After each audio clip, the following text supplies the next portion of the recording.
dibangun dari proses interaksi antara manusia antara organisasi dengan pemangku kepentingannya. Dalam hal ini adalah masyarakat, organisasi-organisasi terkait, dan seterusnya. Nah, kemarin udah ada yang baca-baca tentang negara-negara ini, teman-teman. Ada yang mau share? Silakan. Apa yang kalian tahu, apa yang kemudian menurut kalian insights yang menarik dari negara-negara ini, khususnya eh, terkait institusi pemerintahannya? Ada yang kemarin baca-baca? By the way, kalau nanti teman-teman misalnya mau lanjut S2 gitu ya, mau lanjut S2, terus kalian tertarik dengan komunikasi di institusi pemerintahan gitu. Nah, kalian kuliahnya tuh di negara-negara ini aja, di negara-negara Skandinavia ini. Karena mereka memang seperti di Lund University, LUND, kalau kalian tahu, itu mereka mengembangkan konteks strategic communication, tapi spesialisasinya mereka itu pada komunikasi di institusi pemerintahan. Nah, walaupun mereka juga ada yang company juga ada, tapi salah satu kepakarannya kemudian yang berkembang, kalau kita mau bahas tentang institusi pemerintahan, komunikasi di dalamnya, maka tuh kiblatnya, bahasanya gitu, itu adalah kampus-kampus di Swedia. Jadi kalau kalian nanti misalnya tertarik mau lanjut S2, bingung mau apa ya pendalamannya, nah Siapa itu? apa itu? Ah, itu siapa? Ibu mohon maaf Ibu. Tolong di mute ya, siap. Nah, kalau kalian nanti tertarik gitu ya, karena di Indonesia nih butuh banget loh pakar-pakar komunikasi organisasi, pakar-pakar komunikasi khususnya institusi pemerintahan itu butuh banget. Nah, kalau kalian mau S2 ngambil ke situ, nih datang ke negara-negara di Skandinavia deh, karena di sana mereka memang fokusnya tuh ke komunikasi organisasi non-profit. Nah, eh, kenapa kemudian kajian komunikasi non-profit organisasi ini jadi kepakaran di negara-negara Skandinavia karena memang itu adalah keunggulan mereka. Salah satunya dilihat dari survei ini bahwa adanya kepercayaan yang sangat tinggi dari masyarakat kepada institusi. Kepercayaan itu dibangun dari bagaimana institusi itu bekerja, bahwa struktur organisasi di negara-negara Skandinavia itu memiliki karakter yang mirip. Karakternya itu egaliter, sama, setara, sejajar, dan juga punya hierarki yang tidak apa ya, hierarki minimal itu artinya ada hierarki tetap, tapi tidak kemudian berarti komunikasi antar hierarki atas bawah ini menjadi sangat terjal gitu. Komunikasi bos ke anak buah itu kayak temen, kayak biasa. Nah, itu ciri khas dari organisasi di negara-negara Skandinavia. Lalu juga kalau kita tarik mundur, kemudian salah satu kekuatan dari organisasi-organisasi di Skandinavia itu adalah tadi prinsipnya komunikasi organisasi itu bicara tentang bagaimana organisasi berhubungan dengan eksternalnya gitu kan. Eksternal ini termasuk stakeholder utama masyarakat ataupun organisasi-organisasi terkait. Nah, ciri utama yang bikin organisasi pemerintahan di negara-negara Skandinavia itu kuat, salah satunya adalah karena ada tradisi open government partnership. Jadi mereka itu menyediakan wadah untuk masyarakat ataupun pihak-pihak eksternal yang punya ide, punya kritik, punya saran pembangunan, punya komunitas yang kemudian bisa dikembangkan, itu disajikan dalam satu wadah lewat apa namanya? Lewat open government partnership ini. Sehingga proses pembangunan itu tidak lagi berpusat di pemerintah aja, tapi juga masyarakat bisa ikut serta dan ide-ide masyarakat itu ditampung dan kemudian idenya dijadikan policy jika memang dipandang bisa mendukung pembangunan di wilayahnya. Nah, konsep ini itu merupakan salah satu unsur penting dalam meningkatkan yang namanya civil society, kemampuan untuk menggerakkan civil society. Karena menurut teori dari Summerfeld, beliau bilang bahwa dalam konteks komunikasi strategis untuk pembangunan, jika civil society-nya ini bisa berfungsi secara maksimal, masyarakat sipilnya ini bisa berfungsi secara maksimal di dalam pembangunan, maka mereka akan menjadi masyarakat yang fully functioning, masyarakat yang berfungsi secara penuh. Artinya apa? Ketika masyarakat sipil itu tidak punya ruang bicara, masyarakat sipil itu tidak tergerak untuk membangun dirinya sendiri dalam pembangunan, maka sebenarnya kita belum mencapai fungsi penuhnya masyarakat. Masyarakat hanya sekedar menjadi penonton, kurang lebih seperti itu. Nanti kita akan bahas soal itu lebih banyak di komunikasi sosial pembangunan ya, karena konteksnya akan ke sana nanti. Nah, di Indonesia ada nggak sih yang kayak gini? Sejauh pengetahuan saya, dulu sempat ada nih di Jakarta, dulu sempat ada konsep yang mirip-mirip dengan Open Government Partnership ini. Namanya Plus Jakarta. Kalau teman-teman pernah dengar, Plus Jakarta itu diinisiasi oleh pemerintahannya Pak Anies Baswedan kalau saya nggak salah. Jadi Plus Jakarta ini konsepnya sama, dia berupa berupa community yang digerakkan oleh masyarakat, tapi bukan berarti full dari masyarakat, tapi Plus Jakarta ini sendiri bagian dari brandingan Jakarta sebagai kota kolaborasi. Jadi dulu waktu zaman pemerintahan beliau, brandingnya Jakarta itu adalah Jakarta kota kolaborasi. Kalau kita kan Samarinda kota peradaban gitu ya. Kalau dulu Samarinda kota tepian. Nah, di Jakarta dulu brandingannya itu Jakarta Kota Kolaborasi. Salah satu bentuk apa ya, pengejawantahan dari kolaborasi itu adalah dengan dibangunnya website yang kemudian berkembang jadi bukan bukan website, komunitas yang kemudian di salah satu saluran utamanya itu dari website dan juga sosial medianya Plus Jakarta untuk menampung dan menyajikan ide-ide masyarakat yang berkembang di dalam masyarakat itu sendiri. Jadi semua orang bisa menyampaikan, misalnya ada kegiatan baca buku bareng setiap hari Sabtu, atau untuk ngajak orang lain lebih banyak ikut kegiatan. Nah, itu mereka masukin informasinya di Plus Jakarta dan lain sebagainya. Gitu. Jadi konsep kolaborasi membawa pesan bahwa kita nih kalau mau bangun kota, kita nih kalau mau bangun wilayah itu bareng-bareng, nggak cuma tanggung jawabnya pemerintah aja.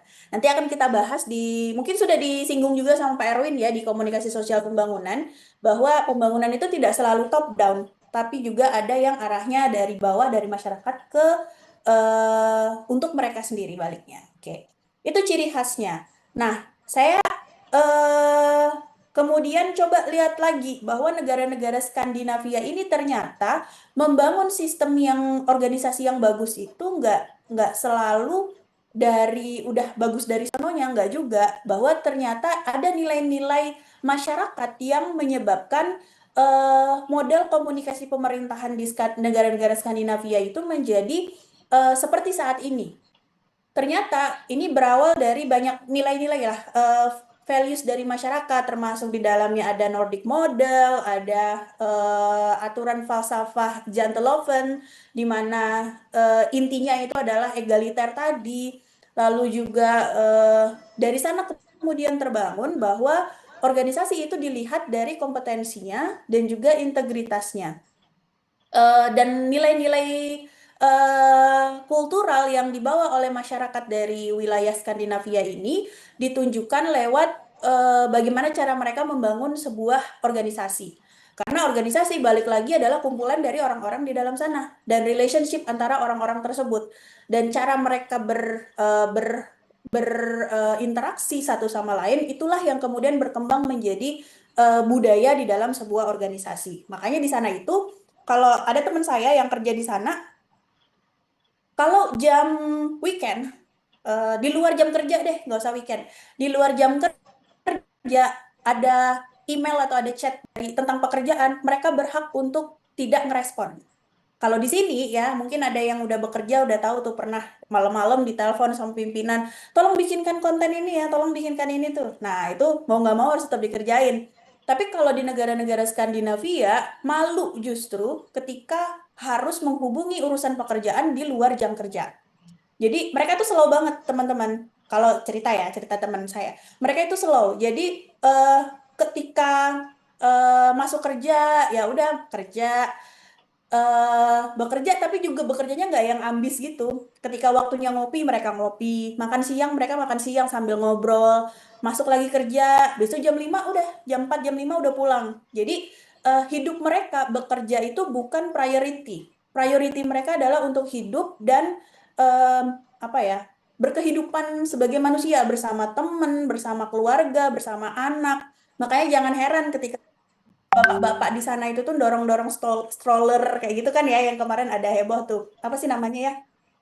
Istilahnya tuh ada istilah baru, teman-teman. Dia pokoknya megang kopi di tangan kiri, tangan kanan, sorry. Megang kopi di tangan kanan, tangan kirinya dorong stroller. Itu tuh ada tuh istilah istilah budaya barunya. Itu coba kalian cari-cari ya, cari tahu. Apa ya istilah barunya? Jadi itu jadi kayak lifestyle barunya eh bapak-bapak zaman sekarang. Bapak-bapak yang keren itu bukan bapak-bapak yang cuma oke, ya work life balance, tapi ada lagi tuh istilah khusus untuk fenomena bapak-bapak yang dia dia tetap ngopi, tetap mau ngobrol sama sesama bapak-bapak, tapi tangan kirinya dia sambil jagain anak, sambil dorong stroller. Aduh lupa saya namanya. Nanti coba kalian cari tahu, cari tahu. Itu lifestyle baru yang kemudian dianggap sebagai pendobrak budaya yang selama ini berkembang di negara-negara, khususnya negara-negara timur ya. Negara-negara dengan budaya timur ini kan kita berkembangnya yang jaga anak itu perempuan, yang ngurus rumah itu perempuan, laki-laki itu kerja, ya kerja aja urusannya gitu. Nah, itu didobrak sama lifestyle baru di negara-negara Eropa dan juga Skandinavia yang kemudian menunjukkan bahwa ya gitu cara cara hidup tuh menikmati hidup tuh begitu gitu ya. Dan ternyata gaya tersebut tuh eh, bikin kebiasaan yang mereka bawa ke dalam lingkungan pekerjaan juga. Mereka nggak ngoyo ibaratnya, tapi karena ke nggak ngoyoannya ini justru mereka bisa berfungsi secara penuh sebagai pekerja. Pekerja mereka tidak stres dengan bekerja. Contoh untuk liburan aja ya. Kalau nggak salah di sana tuh 25 hari sampai 30 hari itu untuk liburan dalam setahun. Kalau kita bandingin sama Indonesia, Indonesia itu teman-teman kayak saya pegawai jatah cuti saya itu cuma 12 hari setahun. Ya walaupun kita juga ada hari-hari keagamaan apa segala macam ya yang memang jadi bagian dari libur. Tapi untuk jatah cuti pribadi saya itu saya cuma bisa pakai setahun itu 12 hari. Dan ini udah bulan Agustus, belum ada jatah cuti saya yang bisa saya pakai karena beban kerjanya terlalu banyak gitu. Nah, 12 hari itu bagi kita tuh udah besar banget, udah banyak banget. Tapi bagi mereka tuh justru kita kadang suka di ceng-cengin gitu. Ah, cuma 12 hari dapat apa liburan? Nggak bisa kemana-mana. Ya kita nggak bisa ke Eropa atau kemana kalau dengan liburan 12 hari gitu kan. Bagi mereka itu lama. Terus tuh juga eh kalau kalau misalnya kalian bekerja terus melahirkan, nah biasanya kalau di Indonesia yang dapat cuti cuti melahirkan itu cuma ibu-ibunya yang melahirkan aja. Jadi biasanya 3 bulan, terserah mau diambil sebulan sebelum melahirkan, 2 bulan setelah melahirkan nggak, pokoknya totalnya itu 3 bulan gitu. Tapi setelah itu mereka harus balik kerja lagi, padahal bayinya masih newborn. Di negara-negara Eropa, negara-negara Skandinavia, mereka lebih dihargai jauh lebih panjang. Saya lupa apa sampai 6 bulan atau itu saya juga lupa. Tapi nggak cuma si ibu hamil yang dan melahirkan aja yang dapat, bapak-bapaknya juga dapat 2 bulan, 3 bulan mereka cuma boleh libur ngambil cuti untuk mengurus bayi yang baru lahir. Nah, itu adalah salah satu bentuk penghargaan kemudian yang membuat suasana dan budaya kerja di negara-negara tersebut itu jauh lebih balance lah ya sama kehidupan kehidupan pribadi. Nah, apa apa hasilnya membangun culture yang seperti ini? Hasilnya apa? Hasilnya kinerja mereka jadi lebih bagus. Dan mereka yang bekerja itu dipilih sesuai dengan kompetensinya. Ketika mereka bekerja dengan bagus sesuai dengan kompetensinya, maka servis yang dihasilkan, produk yang dihasilkan itu juga akan memiliki standar kualitas yang baik. Ketika servisnya baik, kalau di institusi pemerintahan kan yang kita jual jasa ya. Kalau servisnya baik, maka masyarakat juga akan puas dengan kinerja kita. Ketika masyarakat itu puas dengan kinerja kita, maka mereka akan percaya terhadap institusi kita. Ketika mereka percaya apa? Ketika mereka percaya, maka mereka nggak akan banyak protes. Kemudian ketika misalnya harus naik pajak, selama itu transparan, mereka tidak akan protes seperti itu. Nah, buat teman-teman yang tahu pajak di negara Eropa dan juga negara-negara Eropa itu tuh tinggi banget teman-teman. Jadi pajaknya tuh bisa 70-an, 70% mungkin. Tapi emang gajinya juga tinggi ya. Setidaknya dengan pajak yang setinggi itu, ini ada dijelaskan di Nordic Model ini, dia narik pajak tuh tinggi banget di negara-negara ini.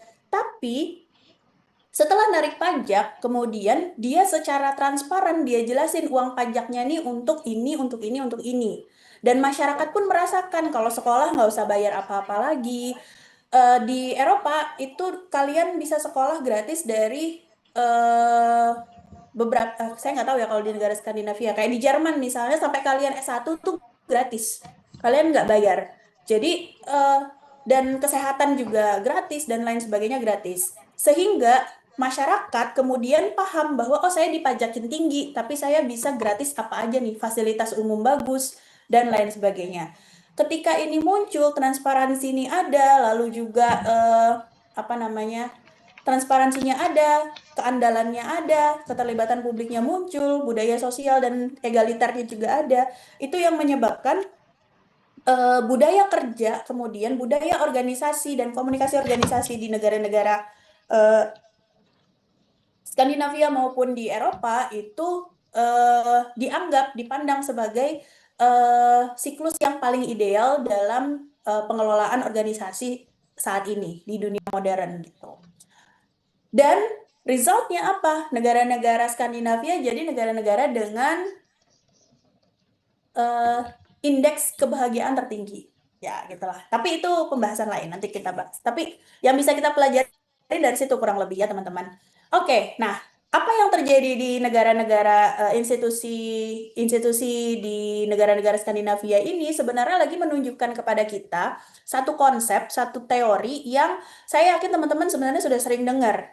Cuma ya kadang kita dengar doang, tapi kita belum mendalami apa sih makna dari konsep tersebut. Namanya adalah konsep legitimasi, ya.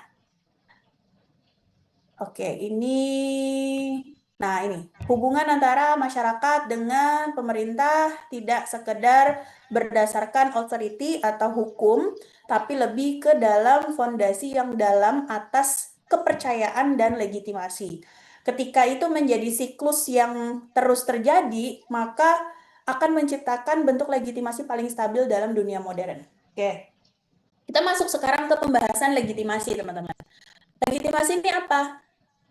Kemarin nih, karena saya anak medsos banget beberapa hari ini ya, jadi saya mengikuti perkembangan itu dari medsos, walaupun kayaknya belakangan ini udah mulai agak di filter gitu isi medsos, saya nggak tahu ya. Tapi ada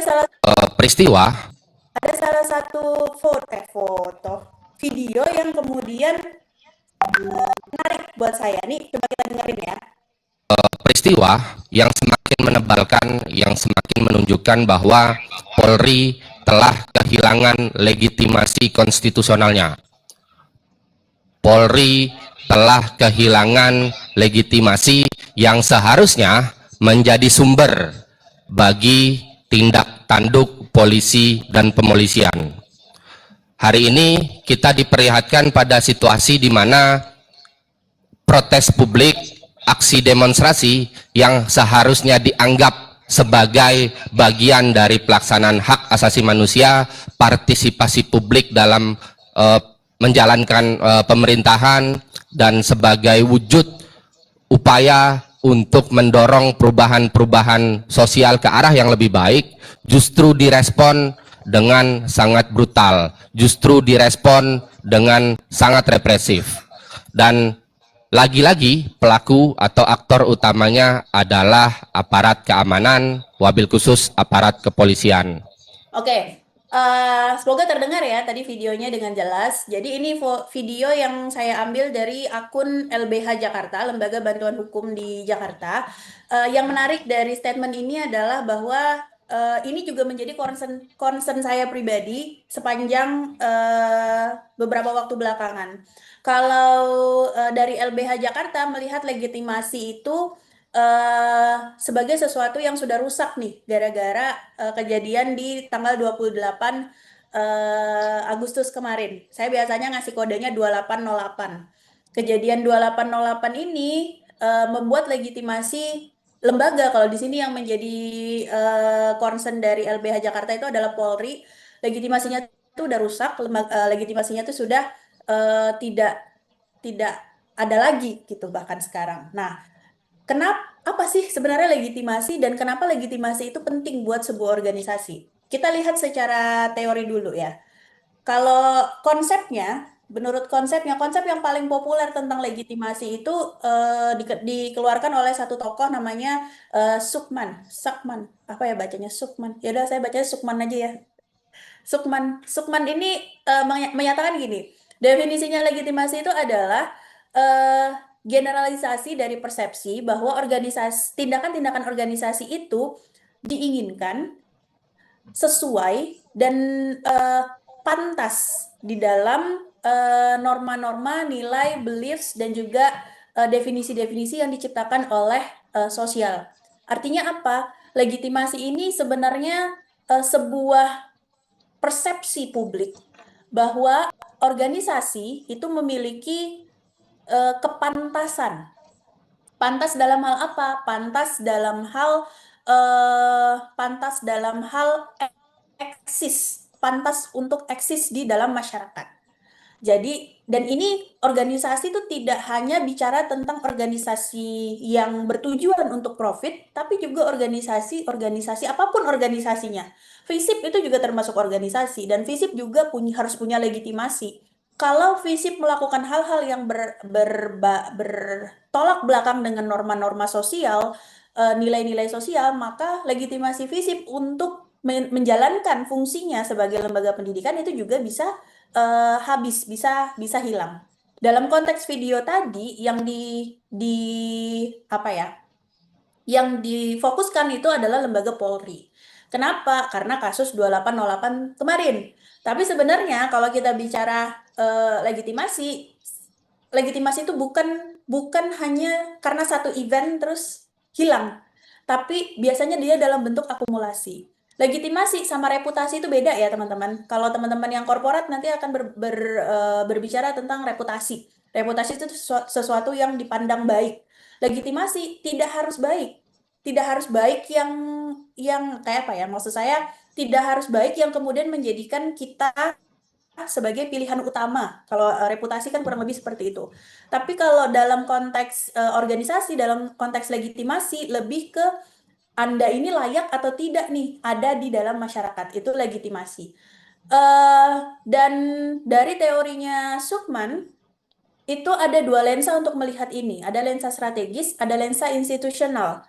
Lensa strategis ini artinya adalah bahwa legitimasi itu sebenarnya bisa kita bentuk.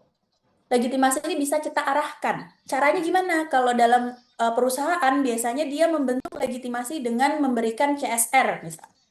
CSR ini adalah sebuah upaya untuk ngasih tahu ke warga bahwa kami mengembalikan kami memang menggali, ibaratnya kalau kita bilang di perusahaan tambang gitu ya, saya memang menggali banyak sumber daya alam di sini, tapi saya kembalikan manfaatnya ke kamu dengan bentuk CSR. Berarti saya berbuat baik terhadap kamu dan operasional saya juga menghasilkan sesuatu yang bermanfaat bagi dirimu, gitulah.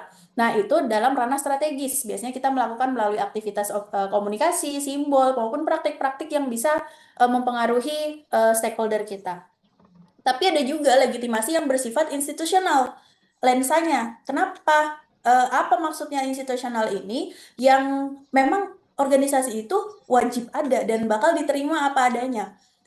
Mereka hadir legitimasi terhadap organisasi tersebut diperoleh karena memang itu merupakan bagian dari kepatuhan atas norma-norma. Contohnya kemarin ada mosi untuk membubarkan DPR.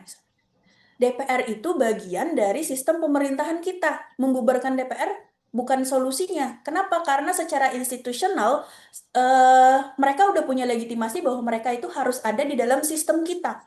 Kalau itu hilang, maka sebenarnya kita yang rugi, masyarakat. Kita yang kehilangan kehilangan corong kepada pemerintahan kita bisa luar biasa berkuasa, kemudian tidak ada filternya lagi eh, ketika fungsi itu tidak ada. Makanya walaupun seburuk-buruknya DPR begitu ya, secara institusional mereka masih punya legitimasi untuk tetap ada.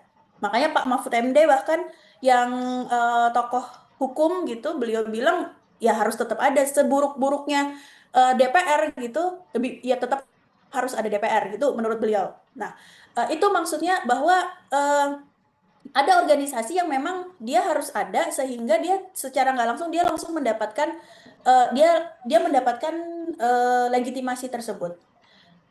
Teori ini juga bilang bahwa ada 3 bentuk legitimasi, ada pragmatis, moral, dan juga kognitif. Dan ada 3 proses dalam mengelola legitimasi, ada proses memperolehnya, ada proses mengelolanya, ada juga proses memperbaikinya. Secara lebih detail lagi di tulisannya Sukman itu dijelaskan ini ada tipologinya. Sukman ini teorinya udah tahun 95 teman-teman. Saya yakin teman-teman yang ada di sini belum pada lahir 95 nih ya. Eh kalian belum lahir dia udah bikin teori loh. Tapi ini salah satu teori legitimasi yang paling banyak disadur. Jadi kalau dan teori legitimasi ini berkembangnya dari ranah sosiologi sebenarnya, sosiologi manajemen yang kemudian diadopsi begitu ke bidang-bidang ilmu yang lain, termasuk di komunikasi. Nah, yang saya sajikan di layar teman-teman ini teori murninya ya, teori murninya yang tahun 95. Jadi nanti mungkin teman-teman bisa dapat dari sumber-sumber lain, kok ini agak berbeda ya, kok ini udah berkembang ya dan seterusnya, maka itu berarti sudah pengembangan dari teori ini kurang lebih. Tapi yang 3 bentuk ini, pragmatik, moral, dan kognitif ini sampai sekarang pun dari artikel-artikel terbaru pun tuh masih banyak yang mengutip. Nah, apa bedanya bentuk pragmatik, moral, dan kognitif? Pragmatik itu bicara saya dapat apa dari kamu sehingga kamu layak untuk hadir di sini gitu. Jadi kita bisa dapat legitimasi kalau kita sebuah organisasi, kita bisa dapat legitimasi dari eksternal kita, dari stakeholder kita, ketika eh, mereka mendapatkan sesuatu manfaat dari kehadiran kita.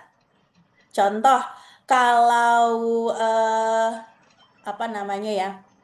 Kalau sebuah bisnis misalnya, dengan adanya bisnis ini, pegawai-pegawai kan biasanya ada tuh peraturan bahwa sekian persen dari pegawainya harus dari warga lokal misalnya. Nah, itu salah satu bentuk untuk membangun legitimasi pragmatisnya.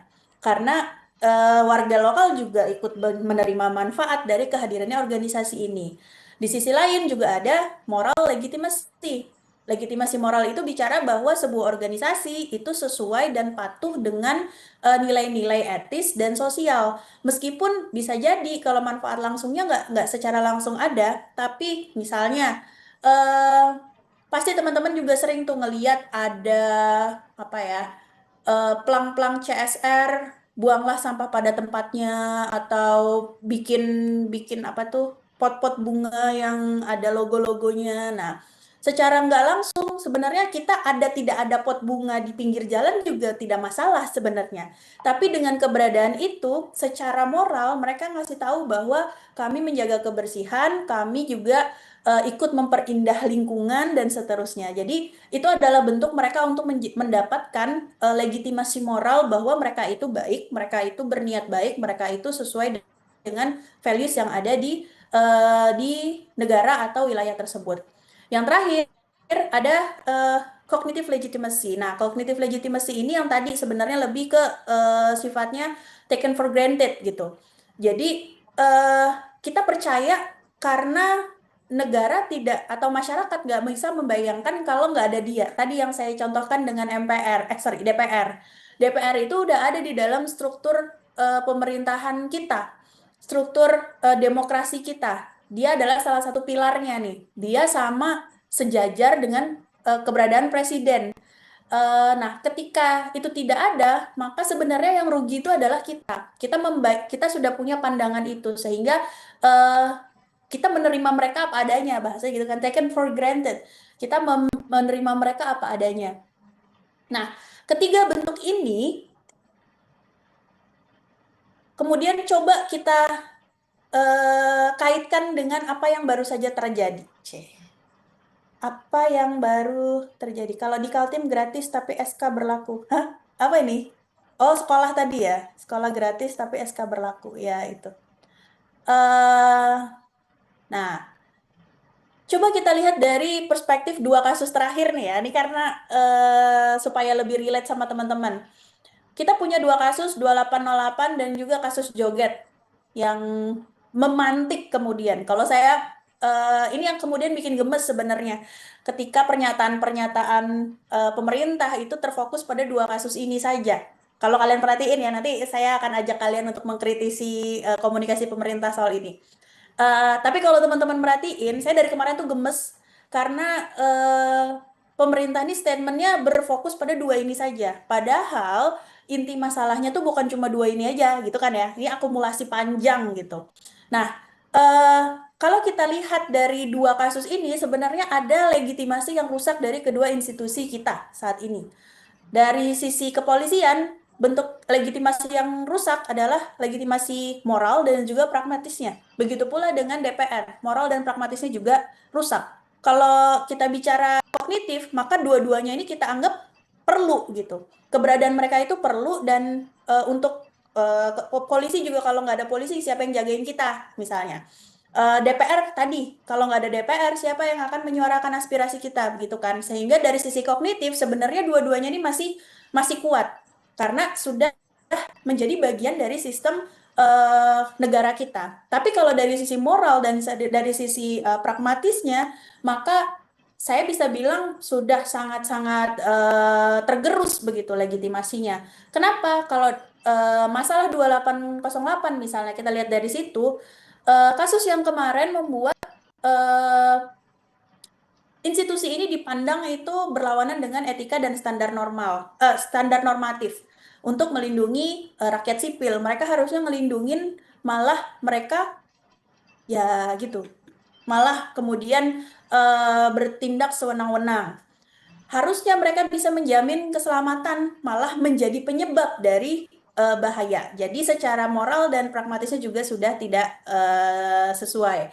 Dari kasus joget itu juga, apalagi ya, kalau dari sisi moralnya, etis nggak sih kita kita kritis terus dibalas pakai nyinyiran misalnya, atau kita dikata-katain yang kurang kurang tepat gitu. Kita sama adik kita, sama anak kita juga hati-hati banget ngomongnya ini sama orang lain yang siapa lo gitu ya. Berani ngomongin satu Indonesia kalau dengan bahasa-bahasa yang nggak pantas gitu. Secara moral mereka sudah kehilangan itu.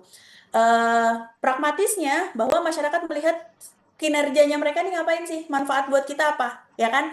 Yang kemarin kita highlight adalah mereka nih tunjangannya gede tapi buat rakyatnya nggak ada. RUU perampasan aset sampai sekarang nggak selesai-selesai dan seterusnya. Jadi manfaat buat kitanya tuh nggak dapet kalau ngomongin DPR, sehingga secara pragmatis apa kinerja yang bisa mereka berikan.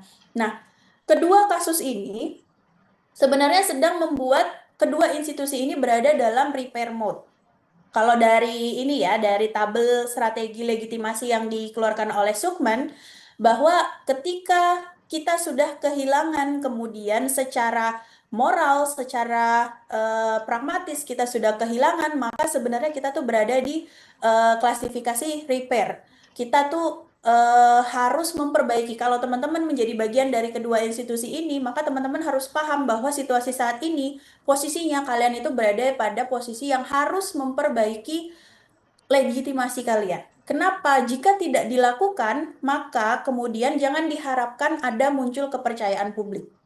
Jangan harap bahwa publik akan patuh dengan pesan-pesan yang kalian sampaikan kemudian atau segala peraturan dan lain sebagainya. Yang ada justru akan terjadi resistance yang lebih tinggi lagi, dan itu sekarang sudah terjadi. Saya ngebahas tentang legitimasi ini udah dari bulan lalu teman-teman, sudah jadi satu paper untuk legitimasi ini, dan ternyata sekarang kebukti bahwa karena tidak ada tindakan yang nyata dari jauh hari, friksi-friksi, istilah saya itu adalah delegitimasi. Jadi legitimasi yang terus-menerus berkurang, digerus terus-menerus, lama-lama tuh jadi puncaknya tuh di dua kasus kemarin. Di 2808 kemarin itu jadi puncaknya. Yang membuat akumulasi kemarin itu jadi kelihatan besar gerakannya dan seterusnya. Padahal saya yakin gerakan teman-teman hari ini itu bukan cuma karena 2808, bukan cuma karena joget. Itu bukan bukan yang utama, karena tuntutannya jauh lebih banyak dari itu sebenarnya, dan itu merupakan akumulasi eh, yang sudah ada. Nah, dari tabel ini teman-teman kemudian bisa melihat, mengobservasi kalau organisasi-organisasi itu punya masalah gitu, bisa dilihat dari perspektif legitimasi apa nih yang lagi bermasalah dari organisasi ini, dan kira-kira mereka dari dalam proses apa? Proses mencari legitimasi kah?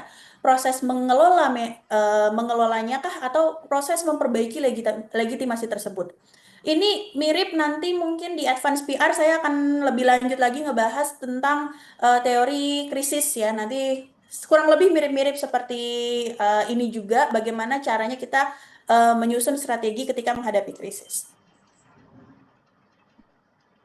Nah, sampai sini ada yang mau didiskusikan? Silakan teman-teman. Belum ada ya?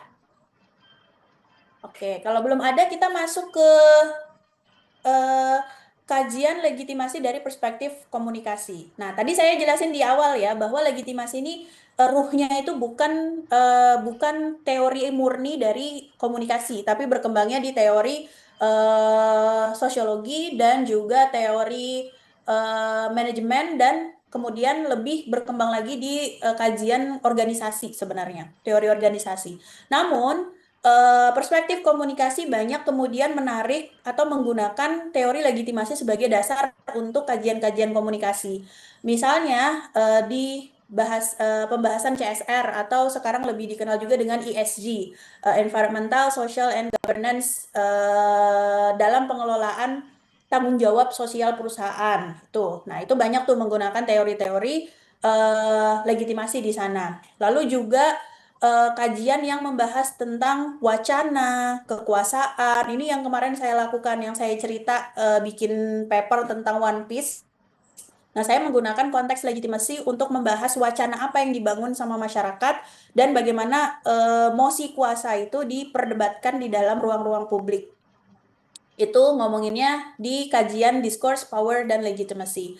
Lalu juga bisa dilihat dari sisi retorika, dari sisi dialog, itu juga bisa membahas dengan teori legitimasi, di mana dalam dialog itu sebenarnya legitimasi itu lagi dibuat bersama-sama.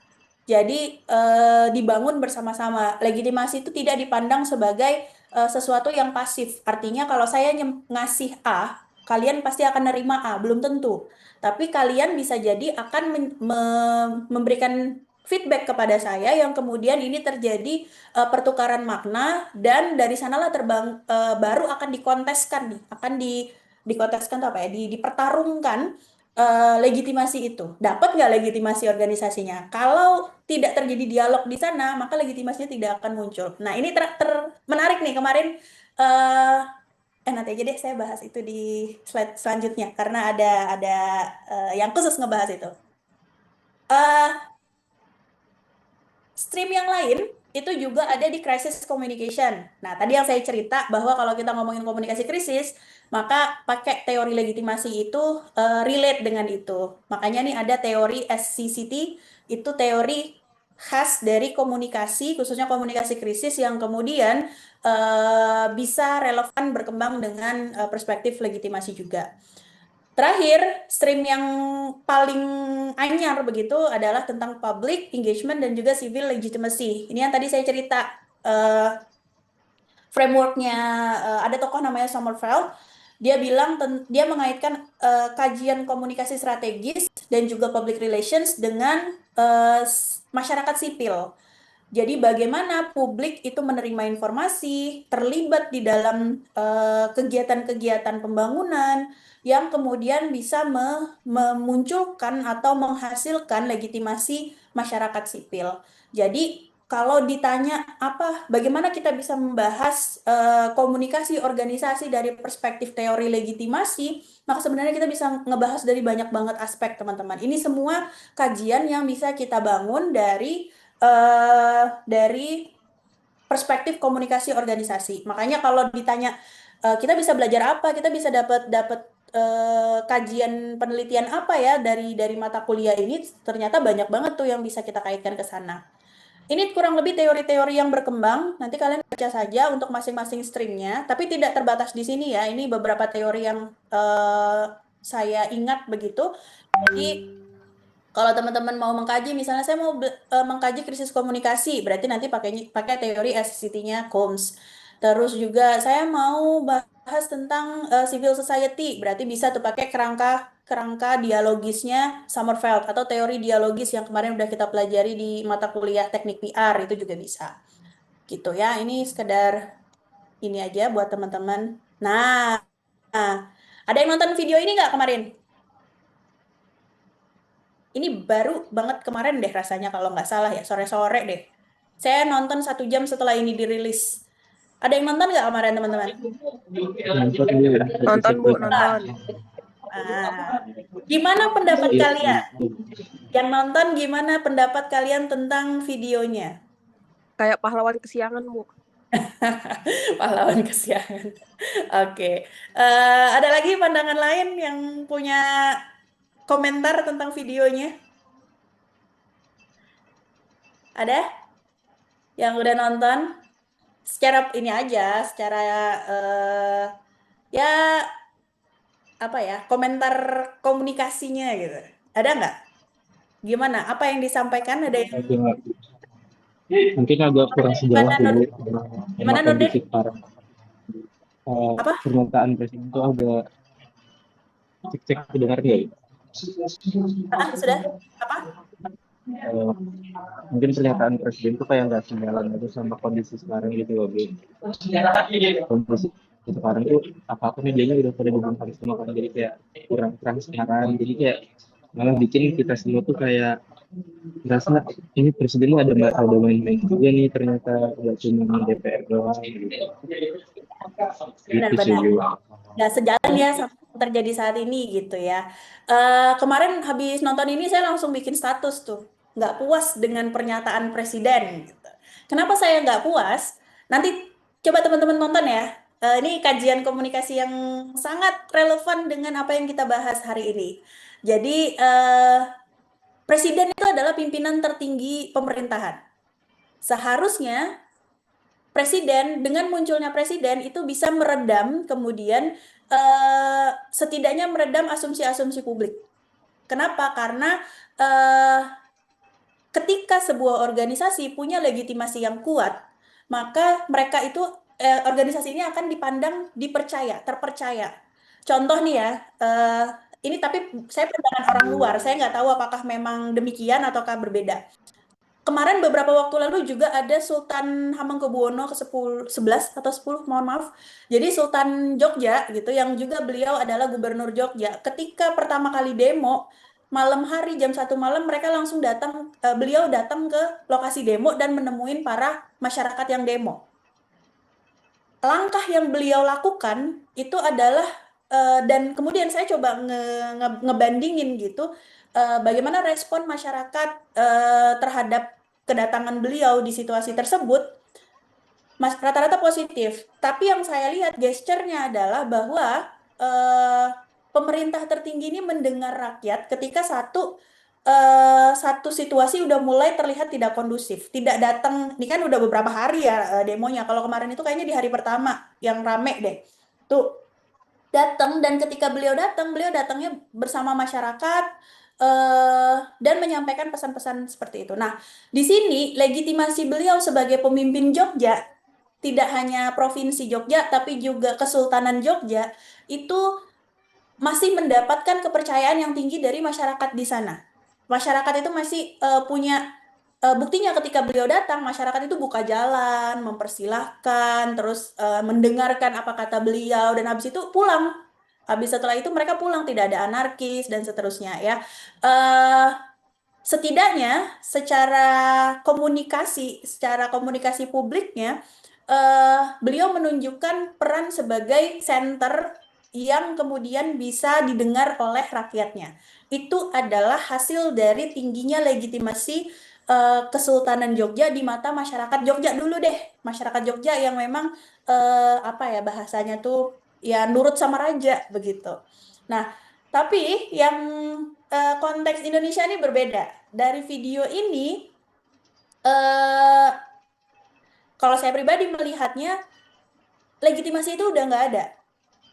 Kenapa? Karena memang dari penyampaian videonya pun itu tidak mengcapture apa yang menjadi titik-titik sentral dari tuntutan masyarakat. Bahkan beberapa poinnya saya ngelihat bahwa tidak apa ya ibaratnya itu masih dengan pendapat beliau sendiri gitu.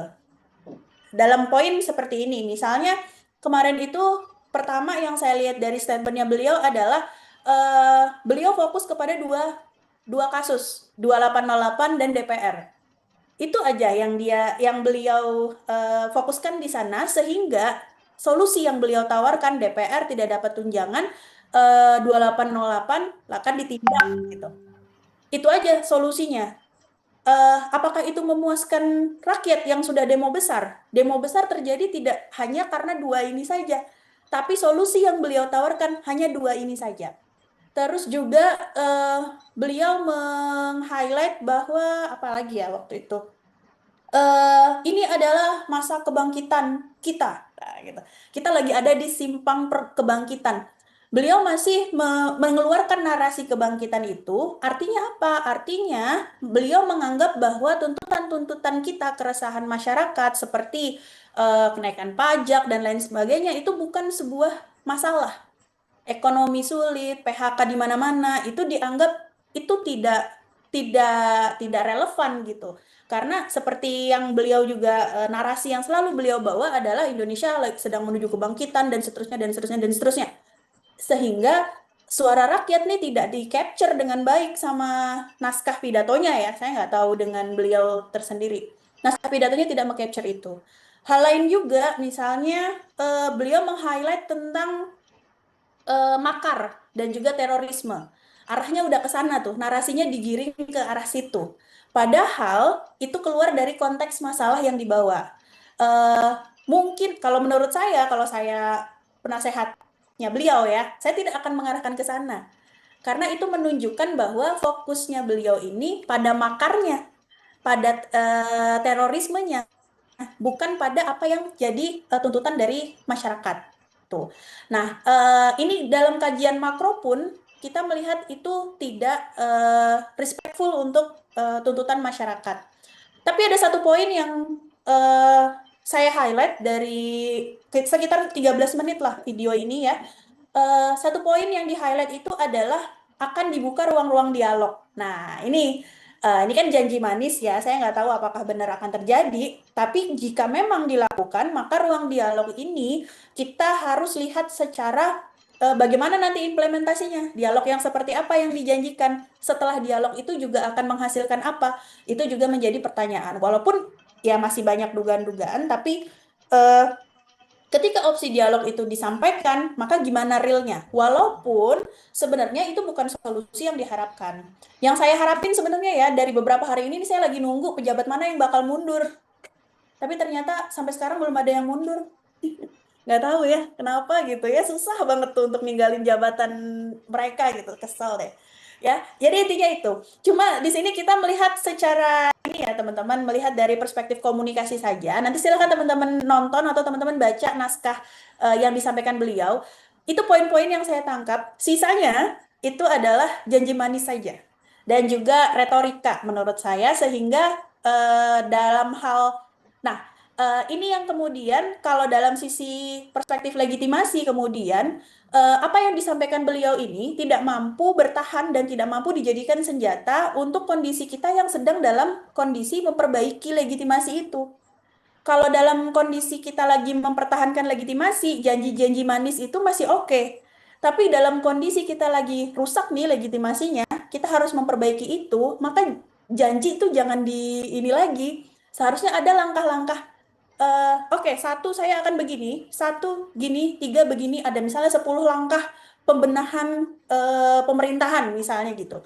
10 langkah ini saja yang memang akan dilakukan seperti itu, maka itu sudah itu merupakan salah satu senjata kemudian yang bisa membuat publik mungkin lebih reda pada akhirnya. Tapi karena kemarin pernyataannya tidak ke arah sana, sehingga itu tidak bisa dijadikan senjata untuk membangun kembali legitimasi dari pemerintah kita sekarang. Terus, nih, ada satu muncul. Terus kemarin saya juga dapat, ini baru saya tambahin nih slide ini, karena saya buka-buka medsos tuh ada yang komentarin tuh akhirnya, nggak tahu nih ini bukan akunnya orang komunikasi tadi, tapi kemudian di akun ini beliau memberikan apa ya, kayak mengoreksi gitu, merevisi. Harusnya ngomong ini Pak, bukan ngomongnya seperti ini Pak, bukan ngomong seperti ini. Nah ini video yang sebelumnya ya, video Presiden yang sebelumnya yang mengomentari tentang kasus 2808. Eh, jadi ini ada beberapa nih kalimatnya. Jadi kalimat aslinya misalnya, atas nama pribadi dan pemerintah Republik Indonesia, saya mengucapkan turut berduka cita. Seharusnya nih versi revisinya menurut akun ini, atas nama negara saya meminta maaf kepada keluarga Afan, ini adalah kegagalan aparat di bawah komando saya, nyawa rakyat tidak boleh hilang sia-sia. Beda kan? Nuansanya beda, pesannya beda, konfirmitasnya juga beda. Walaupun beberapa masih bisa kita diskusikan lagi ya dalam perspektif komunikasi, tapi setidaknya ini menunjukkan bahwa seharusnya bentuk komunikasinya itu tidak seperti yang ada di video. Ini poin pertama. Poin kedua yang saya juga temukan nih baru hari ini rasanya atau kemarin gitu saya dapat ada yang notice nggak sih menteri-menteri jadi buzzer. Jadi buzzer. Kenapa saya bilang buzzer? Karena template pesannya tuh template. Ini ada di beberapa menteri gitu membuat pesan yang sama, pesan intinya sama, dan juga template-nya itu. Saya tuh berpikir setiap kementerian ini kan punya ahli komunikasi ya harusnya. Kenapa tidak dibuat masing-masing gitu dari perspektif masing-masing kementerian dan lembaga? Apa prestasi beliau dalam kementerian dan lembaga tersebut itu yang dijadikan konten untuk menyatakan kepada warga gitu bahwa nih dari segi pertanian nih ini loh capaiannya Pak Presiden 10 bulan ini. Jadi kita harus tetap percaya sama Pak Presiden. Pak Presiden lagi berusaha untuk memperbaiki sektor pertanian. Dari sektor pendidikan apa nih capaian-capaiannya dan seterusnya. Bukan template. Ini kesalahan besar menurut saya dari perspektif komunikasi strategis. Ini hanya menunjukkan bahwa sebenarnya komunikasi yang dilakukan oleh pemerintah kita itu berbasis buzzer. Ya, ini di luar dari konteks ini ya, konteks influencer yang dapat tawaran sekian ratus juta dan seterusnya. Tapi secara kebijakan komunikasi pun menurut saya ini sangat ceroboh dalam konteks penyampaian informasi khususnya dalam situasi krisis. Ini bukannya membawa keyakinan masyarakat kepada presiden, tapi justru dapat nyinyiran baru nih. Wah, ini lagi pada baik-baikin Pak Presiden. Emang kenapa kok presiden ini kan nggak ada urusannya dengan, maksudnya bukan konteks-konteks yang kita perdebatkan nih, kok jadi ngomongin mafia beras, mafia minyak tanah. Kita kan lagi ngomongin pajak, kita lagi ngomongin penggundulan hutan, kita lagi ngomongin tambang, kita lagi ngomongin macam-macam yang jadi concernnya masyarakat justru tidak terjawab lewat komunikasi publik ini. Tuh ya. Jadi ini fenomena-fenomena komunikasi yang kemudian lucu gitu akhirnya dari kasus ini ya. Oke, intermezzo saja. Sampai sini ada yang mau didiskusikan teman-teman, silakan. Masih ada satu topik lagi yang akan kita bahas. Oke. Ibu. Ya, Nurdin. menurut Ibu kan ada lagi tuh postingan baru dari nomor presiden atau di presiden gitu yang posting tentang pesan-pesan dari pihak eh, presiden terdahulu. Kira-kira itu termasuk bentuk legitimasi kah Bu atau bukan?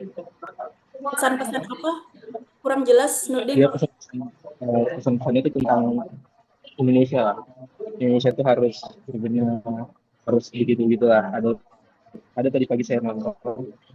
Kan saya lupa di akunnya yang mana. Itu akun pemerintah. Ya, Ah, oke. saya nonton Eh, 2 menit setelah diposting. Oke, saya coba tangkap ya, karena suaranya agak bergema gitu. Mungkin maksudnya Nurdin adalah banyak postingan-postingan yang diposting oleh akun-akun pro pemerintah yang kemudian menyatakan bahwa Indonesia tuh harus berbenah gitu ya. Indonesia tuh harus berbenah, Indonesia tuh harus seperti ini, gitu kah? Enggak, enggak, Bu. Jadi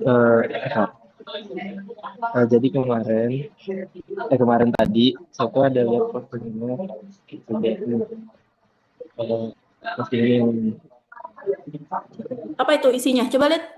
Nggak kebaca. isinya tuh tentang pesan-pesan dari tiap presiden terdahulu dari presiden pertama sampai beliau saat ini.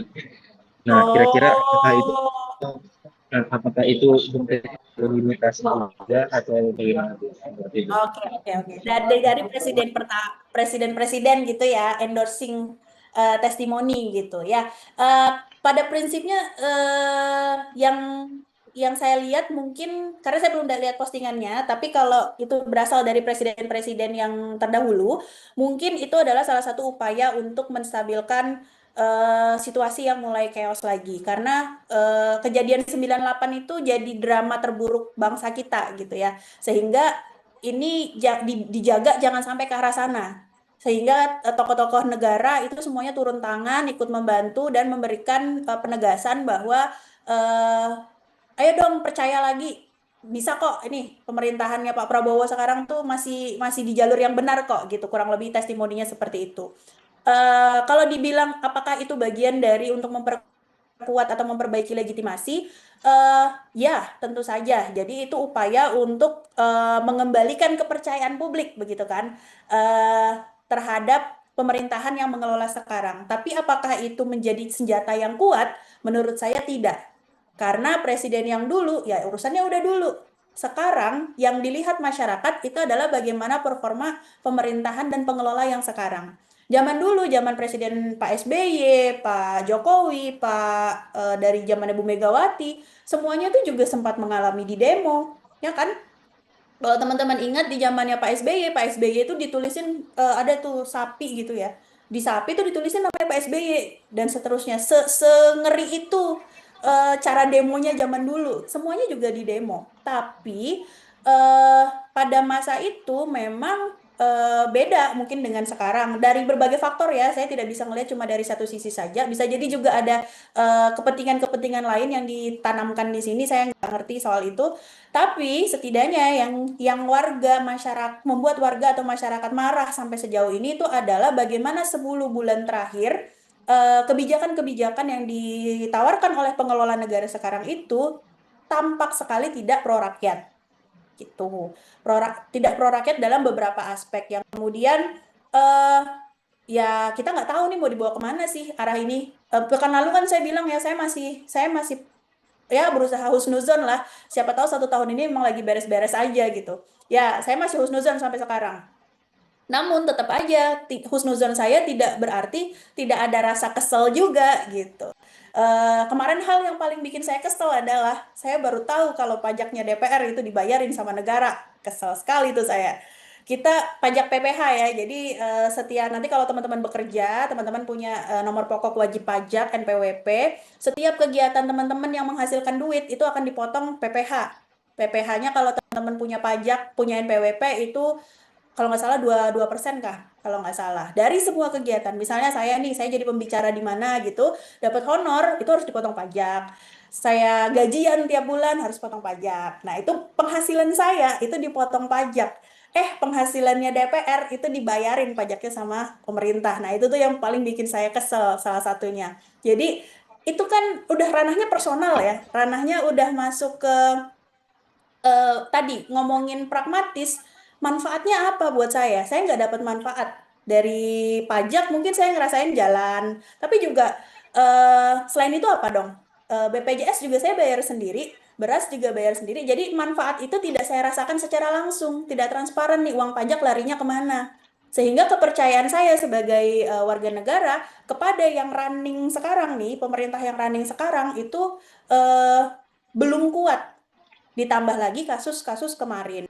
Nah, artinya apa? Testimoni dari yang former presidents itu ya bagus, itu satu bentuk dukungan. Namun apakah itu bisa menjadi senjata komunikasi yang kuat untuk meningkatkan, mengembalikan kepercayaan masyarakat? Saya rasa enggak, gitu. Karena masalahnya bukan itu. Fokus masalahnya bukan itu. Dan komunikasi pemerintah sampai saat ini yang kita lihat, yang teman-teman bisa observasi sendiri, itu belum mengarah kepada solusi bagi masalah-masalah yang disajikan rakyat atau yang dituntut sama rakyat, tidak ke arah sana. Mereka justru membuat framing bahwa masalah-masalah itu hanya bersumber di 2 kasus kemarin saja. Framing lain yang dibuat adalah bahwa gerakan ini ditunggangin kepentingan-kepentingan lain. Framing ketiga adalah bahwa tujuan dari gerakan ini adalah makar dan terorisme. Itu framing yang dikembangkan oleh komunikasi pemerintah. Yang mana ya teman-teman tahu sendiri, teman-teman bisa nilai sendiri bagaimana diskusi masyarakat itu berkembang luar biasa, eh, dan ya artinya gini loh, cara komunikasi komunikator itu kan harusnya menangkap apa yang dibutuhkan sama si komunikan kalau mau komunikasinya efektif. Nah, dalam kondisi ini framing dan komunikasi yang dilakukan pemerintah itu nggak sinkron nih sama yang diharapkan sama masyarakat. Otomatis komunikasinya tuh nggak efektif. Itu yang bisa kita tangkap dari situasi saat ini. Itu ya kurang lebih Nurdin. Nanti coba deh saya cari tahu dulu postingannya, siapa tahu saya punya insight lain ya. Oke, ada lagi yang mau berdiskusi? Silakan. Oke, kita masuk sedikit di paradigma dan teori komunikasi organisasi ya, teman-teman. Jadi, kalau kita ngomongin paradigma, kemarin di Metopen, teman-teman pasti sudah diperkenalkan paradigma sama Pak Erwin ya. Apa sih paradigma itu? Paradigma itu pandangan atau perspektif penelitian, perspektif studi. Nah, komunikasi organisasi sebagai sebuah kajian dalam bidang ilmu komunikasi, itu dia juga punya perspektif dalam mengkaji komunikasi organisasi ini. Nah, paradigma ini dikembangkan oleh Putnam. Putnam ini salah satu tokoh utama dari komunikasi organisasi juga. Beliau melihat paradigma komunikasi organisasi itu dari 5 perspektif, 5 paradigma. 5 paradigma ini mengambil dari paradigma studi-studi ilmu sosial yang memang biasanya digunakan gitu. Yang pertama ada paradigma fungsionalis. Fungsionalis ini kalau bahasa yang lebih familiar buat teman-teman itu paradigma positivistik, yaitu yang lebih ke arah jenis atau metodenya itu lebih ke arah kuantitatif. Melihat bahwa sesuatu itu sebagai objek yang secara objektif bisa diukur, konkret, teratur.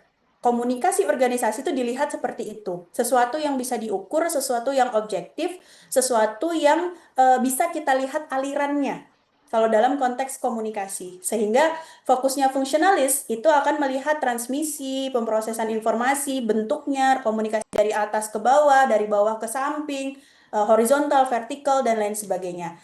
Pola komunikasi itu sebenarnya masuk ke ranahnya fungsionalis karena ngelihat bagaimana komunikasi ini dari satu pesan dari satu aliran ke aliran lain itu seperti apa. Nah, metode lazimnya untuk fungsionalis ini survei, eksperimen, dan lain sebagainya. Lawannya fungsionalis, bukan lawan ya, maksudnya yang kalau ada kuantitatif biasanya kan pasti ada kualitatif. Nah, paradigma kualitatif ini dalam komunikasi organisasi dikenal dengan paradigma interpretif, lebih menginterpretasi. Basicnya adalah bahwa melihat komunikasi organisasi itu sebagai sebuah proses yang dibangun atau dikonstruksi berdasarkan pengalaman dari orang-orang tersebut. Sehingga komunikasi itu merupakan proses dari organizing, proses mengelola. proses mengelola, proses melihat subjek itu merasakan apa dan seterusnya. Sehingga basicnya interpretif itu akan lebih ke arah kualitatif, fenomenologi, etnografi dan lain sebagainya. Ada juga yang di tengah-tengah nih dia di antara persimpangannya fungsionalis dan interpretif. Namanya hybrid. Hybrid ini mengacu pada pemahaman bahwa sebenarnya eh, organisasi itu adalah arena simbolik, punya dramanya. Tetapi untuk melihat itu, kita perlu melihat sistem simbolik tadi dari ranah pengalaman masyarakat, pengalaman orang-orang di dalamnya mengadopsi dan juga berinteraksi dengan simbol-simbol tersebut. Sehingga dia nggak murni kuantitatif, dia juga nggak murni kualitatif pada akhirnya. Dan di sini disebut dengan action theory juga bahasa lainnya. Dua paradigma yang lain ada paradigma radikal humanis, paradigma radikal strukturalis. Ini tidak spesifik ke apa ya, ke metode penelitian tertentu. Namun pada prinsipnya radikal humanis ini lebih melihat bagaimana sisi-sisi humanis di dalam organisasi itu. Misalnya dari perspektif gender, dari perspektif nilai-nilai, norma, emansipasi, equality, dan lain sebagainya. Jadi kalau penelitian-penelitian komunikasi organisasi terkait itu, dia masuk ke perspektifnya humanis. Jadi dia akan lebih menggunakan pendekatannya itu pendekatan kritis. Dan terakhir ada radikal strukturalis. Kalau tadi humanis itu ngelihat manusianya, strukturalis ini lebih ngelihat bagaimana struktur dari organisasi tersebut bisa kemudian mempengaruhi sistem kekuasaan yang ada di dalamnya. Jadi termasuk di dalamnya aturan-aturan, SOP, dan lain sebagainya. Ini kurang lebih ada 5 sudut pandang dari paradigma komunikasi organisasi. Nah, kalau kita gali lagi bahwa setiap paradigma ini ternyata memunculkan teori yang beda-beda, teman-teman. Jadi kalau ditanya apa sih teori komunikasi organisasi, tergantung kalian mau lihat dari paradigma yang mana. Kalau ngomongin fungsionalis, kita bisa bahas itu dengan network theory misalnya. Network theory ini ada yang basicnya di organisasi, namanya organizational network theory. Ada juga yang basisnya di konteks yang lebih luas, social network theory, social network analysis metodenya yang biasa digunakan. Jadi kita melihat jaringan di dalam organisasi ini kita lihat sebagai sebuah jaringan di mana kalau ngomongin jaringan itu pasti ada persimpangan-persimpangan yang lemah atau persimpangan-persimpangan jaringan yang kuat. Maka kita bisa lihat dari mana nih persimpangan yang kuat dan mana yang lemah. Misalnya, kalau di FISIP ini yang paling dipercaya itu ternyata Mbak Imut sebagai apa namanya? Apa-apa urusan-urusan tentang kemahasiswaan itu larinya ke Mbak Imut semua ternyata. Karena Mbak Imut itu tokoh yang paling dipercaya sama masyarakat untuk urusan ngurusin kampus lah ibaratnya gitu. Berarti ikatannya tuh akan lebih kuat ke Mbak Imut. Berarti beliau adalah tokoh-tokoh sentral di dalam organisasi tersebut. Nah, fungsionalis itu melihat itu teman-teman, melihat siapa sumber-sumber informasi yang paling terpercaya, bagaimana ikatan yang terjalin di antaranya dan lain sebagainya. Lalu juga kalau ngomongin hybrid, hybrid ini teori yang muncul dari paradigma hybrid itu structuration sama adaptive structuration theory. Eh, ini dua teori yang cukup sering digunakan kalau teman-teman mengambil perspektif komunikasi organisasi. Jadi komunikasi itu dilihat sebagai sebuah struktur. Struktur yang kemudian kalau ngomongin struktur berarti dibangun oleh bagaimana bagian-bagian dari struktur ini saling berinteraksi satu sama lain. Ngomongin adaptive structuration theory khususnya lebih lebih jauh lagi, AST itu lebih berfokus bagaimana orang-orang di dalam organisasi itu membangun organisasinya. Bagaimana hubungan antar orang-orang di dalam organisasi itu berkontribusi dalam menciptakan culture di dalam organisasi tersebut. Makanya beberapa konsep yang sering dikaji lewat hybrid ini itu mungkin teman-teman pernah dengar iklim organisasi, budaya organisasi. Nah, itu dibahasnya lewat AST biasanya.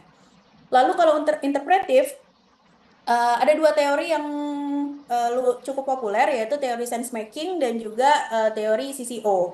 CCO ini lumayan baru sebenarnya, baru 2 dekade ini kayaknya dikembangkan. Nah, kalau kalian tadi saya bilang kan ya, kalau kalian mau belajar tentang komunikasi di institusi pemerintahan, non-profit organization, terus kalian mau ngambil S2, ambillah di negara-negara Skandinavia tuh, karena berkembang di sana. Nah, Lund University itu mengembangkan salah satu pusat pengembangan sekolah pemikiran, School of Thought. Jadi kalau dalam teori itu ada namanya sekolah-sekolah pemikiran, teman-teman. Salah satu sekolah pemikirannya CCO itu adanya di Lund University tadi. Eh, misalnya mana ya? Ada di sini. Lumhanian dia lebih baru lagi. Nah, itu. Jadi kalau kalian mau ke sana, itu spesialisasinya ada di sana. Nah, teori yang dikembangkan di sana itu adalah teori CCO ini, Communicative Constitution of Organization. Kalau kalian pernah juga kemarin jadi ini saya, jadi caption saya dari video Pak Presiden tadi itu saya ngasih caption di bawah. Semoga walk the talk, not only talk the talk.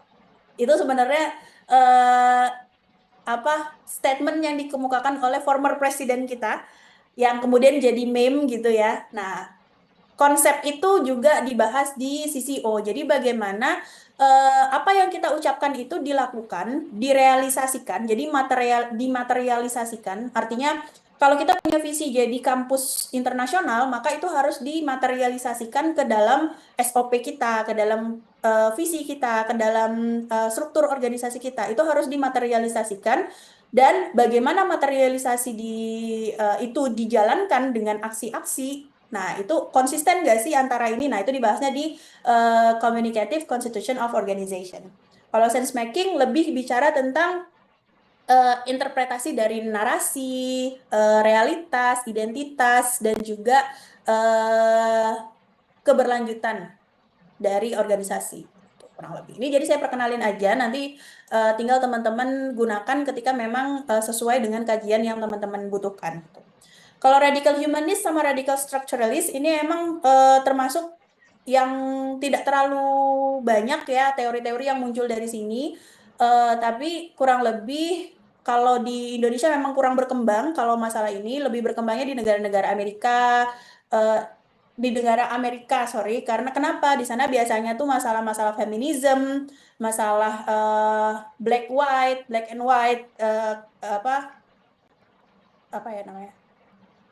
Culture gitu ya, itu juga menjadi bagian yang kemudian jadi dipertimbangkan dalam proses berkomunikasi di dalam organisasi. Misalnya juga kayak sekarang perusahaan-perusahaan multinasional itu dia banyak meng-hire orang-orang dari luar negara mereka untuk bisa bekerja. Biasanya kalau negara-negara multinasional dia akan mengambil siapapun yang pinter, siapapun yang bisa berkompeten, mereka datang ke dalam company-nya mereka dan bekerja. Nah, di dalam interaksi di dalam company ini, mereka membawa budaya-budaya yang beraneka ragam. Nah, ini bisa kemudian dibahas dari radical humanist karena bisa jadi ada apa namanya ya, diskriminasi terhadap budaya tertentu. Itu bisa terjadi.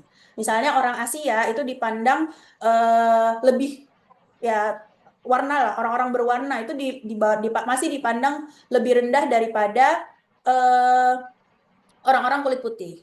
Terus juga ya kalian bisa lihat contohnya juga di pemerintahan Amerika sekarang, mereka tuh sangat menunjukkan itu gitu. Ya itu bagian dari radical humanist kalau kalian nanti mau membahas ke arah sana. Lalu juga ada radical structuralist, lebih ke mekanisme kontrol, biasanya pakai worker voice dan juga algorithmic management. Oke. Nah, studi kasus lagi nih. Sedikit lagi ya, waktu saya tinggal 15 menit. Ada yang tahu ini artinya apa enggak? Pasti kalian udah sering lihat kan ya? Ada yang googling nggak artinya apa? Ada yang tahu? Saya tahu, Bu. Tahu. Ya udah tahu buat kalian aja ya. Nanti coba kalian googling deh apa ini. Banyak yang jadikan ini hashtag. Bahkan kemarin kayaknya saya lihat di postingannya Prilly Latukonsina juga tidak ada caption selain angka ini gitu. angka ini menyimpan makna. Tapi kalau saya pribadi, sebenarnya saya agak takut menggunakan ini. Bukan karena saya takut sama polisi ya, tapi saya takutnya adalah ketika saya menjustify semua person di dalam institusi itu kemudian menjadi satu stempel gitu.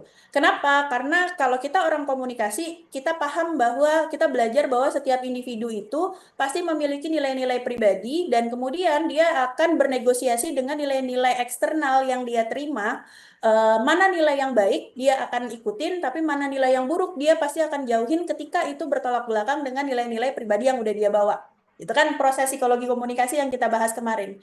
Nah, dengan memahami itu, sebenarnya kita jadi ngelihat setiap individu tuh pasti punya cara mereka berkomunikasi, cara mereka melihat masalah. Artinya apa? Tidak semua, kita nggak bisa menyamaratakan semua itu pasti begitu. Semua itu pasti jelek, semua itu pasti bagus. Kita pasti akan ngelihat black and white. Ada yang jelek, tapi pasti ada yang bagus juga. Itu pandangan kita sebagai orang komunikasi. Nah, statement ini sebenarnya tuh menyamaratakan semuanya. Kalau secara literal, maka dia menyamaratakan semua elemen, semua bagian dari organisasi tersebut itu stempelnya tuh buruk semua. Secara literal ya, harfiahnya, literally gitu. Literally meaningnya tuh kayak gitu. Tapi kalau kita lihat secara secara cultural, sebenarnya statement ini tidak merujuk kepada personnya, tidak merujuk kepada personalnya, tapi kepada institusinya. Nah, pandangan komunikasi organisasi melihat bahwa organisasi itu nggak ada yang jelek, teman-teman. Yang jelek adalah orang-orang yang mengelola organisasi itu, bisa jadi. Kenapa? Dan orang-orang yang mengelola organisasi itulah yang kemudian menciptakan budaya, menciptakan cara berinteraksi, mengatur semua itu sesuai dengan visi dan misi yang dibawanya, yang ditempelkan ke dalam visi dan misi organisasi tersebut. Dan itulah yang saya lihat kemudian dari institusi yang ada di dalam hashtag ini. Sehingga kalau saya pribadi, saya takutnya kemudian ketika saya bawa hashtag ini, saya kemudian ngejudge semua elemen di dalamnya itu jelek. Padahal mungkin saja masih ada orang-orang baik di dalam sana yang dengan ikhlas bantuin kita kalau kita ada masalah. Walaupun yang masalah itu bukan orangnya, tapi environment-nya, lingkungannya yang bermasalah. Nah, kalau kita tarik itu ke dalam pandangan-pandangan tadi, fungsionalis, interpretif, dan juga hybrid, nah, ada satu, kalau di institusi ini ya, di institusi ini nih, salah satu narasi yang kemudian ditekankan itu adalah loyalitas. Anak buah harus taat sama atasan. Ya nggak? Komando tertinggi itu ada pada Kapolri. Jadi yang di bawah nih ngikut aja. Kemarin ada tuh video yang beredar, pesan dari Kapolri bahwa boleh ditembak kalau masuk ke Mako. Mako ini haram untuk pendemo gitu. Bahasanya kan gitu. Diperbolehkan untuk ditembak. Nah, ini diijabah kemudian sama anak-anak buah di bawah bahwa tindakan membela diri, tindakan anarkis itu diperkenankan. Dan akhirnya ya yang kita lihat ketika demo, kemudian tindakannya ya seperti itulah. Artinya apa? Loyalitas mutlak ini bisa kemudian kita lihat dari perspektif fungsionalis, dari interpretif. Kalau dari perspektif fungsionalis, mungkin kita bisa lihat bagaimana sih arah aliran informasinya. Oh, dari Kapolri ke Kapolda sampai ke anak buahnya. Dan ada ketaatan nih dari struktur ini yang menyebabkan ketaatan ibaratnya tuh range ketaatannya tuh kemudian bisa kita ukur seberapa taat mereka. Itu bisa kita lihat lewat persepsi mereka terhadap perintah atasan misalnya. Itu ngelihat dari perspektif atau paradigma fungsionalis. Orang interpretif dia akan ngelihat, nggak bisa kita lihat secara telanjang seperti itu. Kita harus ngelihat bagaimana tiap orang di dalam institusi itu mengamati, menerima pesannya dan memaknai loyalitas itu sendiri. Karena tiap orang itu pasti beda-beda nih caranya. Itu pandangan interpretif. Dia nggak ngelihat secara general, dia ngelihat bahwa setiap pemaknaan itu diciptakan oleh individu-individu dan bagaimana individu ini berinteraksi dengan individu yang lain juga. Hybrid dia melihat bagaimana loyalitas ini dibuat sebagai aturan formal, tapi juga direproduksi. Jadi dua-duanya jalan, dia aturan, tapi juga direproduksi ulang. Tidak semua aturan kemudian perlu dijalankan, bisa jadi ada bentuk-bentuk ketidakpatuhan yang dilakukan. Itu masih boleh nggak sih di institusi ini? Nah, hybrid tuh melihat yang seperti itu. Jadi dia membandingkan loyalitas mutlak itu punya struktur objektif maupun makna yang subjektif. Jadi beda ya cara melihatnya ketika kita mengambil dari paradigma mana kita ingin melihat fenomena yang ada saat ini. Begitu pula dengan radikal humanis dan juga structuralist, nanti teman-teman bisa baca aja ya. Oke, selain pandangannya Putman yang tadi, ada juga pandangan-pandangan lain tentang bagaimana sih bentuk atau paradigma komunikasi organisasi. Salah satunya dikembangkan oleh Monge dan Paul yang membagi paradigma itu menjadi 3, ada perspektif ekologis, diskursus sosial, diskursus organisasi, ekologi, dan juga diskursus persimpangannya. Jadi sebenarnya masih relevan juga dengan fungsionalis, interpretif, dan juga hybrid di bawah. Jadi kurang lebih mirip, nanti silakan dibaca aja teman-teman. Dan juga ada pandangannya John Swetson, Garner, and Galois. Kalau di sini mereka memperkenalkan ada 2 teori yang kemudian bisa juga relevan kalau kita mau mengkaji komunikasi organisasi. Tapi pada prinsipnya 2 teori ini tidak berkembang, social identity theory ini tidak berkembang murni dari ranah komunikasi organisasi. Ada yang berkembang dari ranah psikologi, kayak psikologi komunikasi, kayak social identity theory. Social identity theory ini berkembang di ranah psikologi komunikasi. Nanti perkembangannya itu ada namanya side model. Social side de-individuation. Saya lupa. Side model, SIDE model. Saya lupa singkatannya ya. Tapi biasanya side model dan social identity theory ini ada di ranah komunikasi interpersonal, ngomongin simbol, ngomongin makna, bagaimana memaknai sesuatu, dan seterusnya. Social identity ini kalian bisa bahas, misalnya kalian ingin tahu seberapa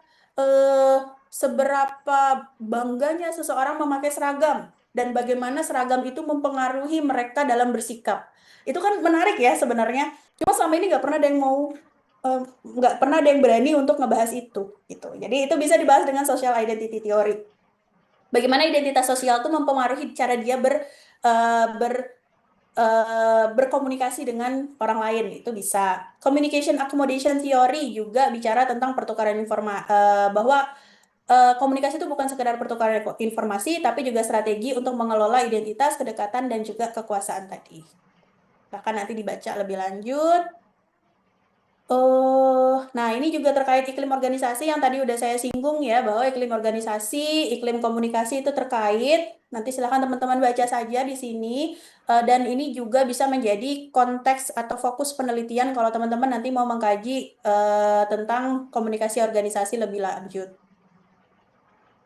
Oke, silakan dibaca aja nanti.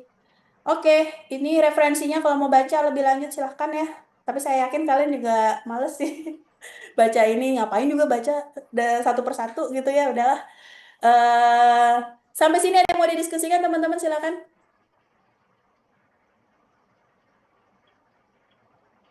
Ada yang mau didiskusikan?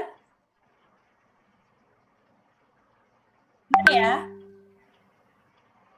Aman ya? Kalau aman, oke. Kalau aman berarti saya ingin kasih bukan tugas, tapi agenda untuk pekan depan. Pekan depan kalau situasi kondusif dan kita bisa ketemu di kelas ya teman-teman, insya Allah saya pengen ngasih kuis. Jadi silakan teman-teman persiapkan. Saya akan ngasih kalian kuis nanti. Kuisnya ini untuk nyari tahu aja apakah teman-teman udah paham dengan materi yang banyak 2 minggu ini saya sampaikan gitu ya. Kuisnya nanti berbentuk soal pilihan ganda aja kok.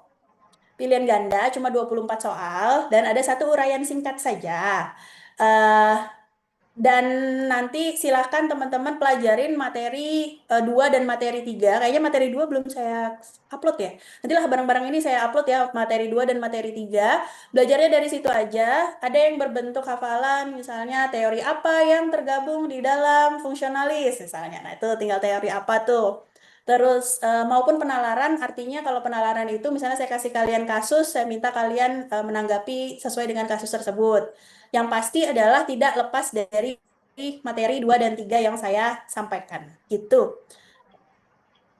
Eh, karena cuma 24 soal dan satu uraian singkat mungkin, waktunya nggak lama, mungkin sekitar 30-45 menit, nanti kita kerjakan bareng-bareng di kelas, setelah itu baru kita akan bahas sama-sama soal. Gitu deh kurang lebih kuis buat minggu depan ya. Ada yang mau ditanyakan? Silahkan. Tidak ada? Nah, kuis ini nanti akan jadi bagian dari penilaian. Jadi kalau teman-teman tidak mendapatkan nilai maksimal, nanti bisa remedinya tapi bukan dalam bentuk kuis lagi, tapi akan ada tugas lain untuk remedialnya. Kalau nilainya sudah A, tidak boleh remedi. Dan nilai tertinggi itu B atas ya untuk remedi. Oke, kalau tidak ada yang didiskusikan, sampai ketemu lagi teman-teman di kelas minggu depan. Semoga semuanya berjalan dengan lancar. Yang ikut aksi, hati-hati, jaga diri, jaga teman di sampingnya, saling jaga, dan jangan tersulut emosi. Oh ya, Haris mau nanya, silakan. Ibu untuk kelas Advance PR masih di Zoom ini atau beda Zoom Ibu? Advance PR masih di sini. Tapi saya istirahat 10 menitan lah ya. Oke. Itu ya mungkin teman-teman, silakan yang advance PR silakan bertahan, kita istirahat sekitar 10 menit lah. Mulainya kan 14.20 ya, berarti sampai 14.20 atau lebih lah baru kita masuk. Semoga tidak lama ya advance PR, nggak selama-lama Gin. Selalu gitu ya, misi saya kalau kuliah sore itu jangan lama-lama. Baik, itu saja teman-teman. Terima kasih banyak yang sudah hadir. Sehat selalu, jaga keselamatan, tidak usah keluar rumah kalau memang tidak urgent gitu. Jaga diri masing-masing, jangan terprovokasi, dan semoga perjuangan kita sampai pada hasil yang kita impikan. Amin. Terima kasih. Assalamualaikum warahmatullahi wabarakatuh. Waalaikumsalam warahmatullahi Waalaikumsalam warahmatullahi wabarakatuh. wabarakatuh. Terima kasih Bu. Ibu. Makasih, Bu.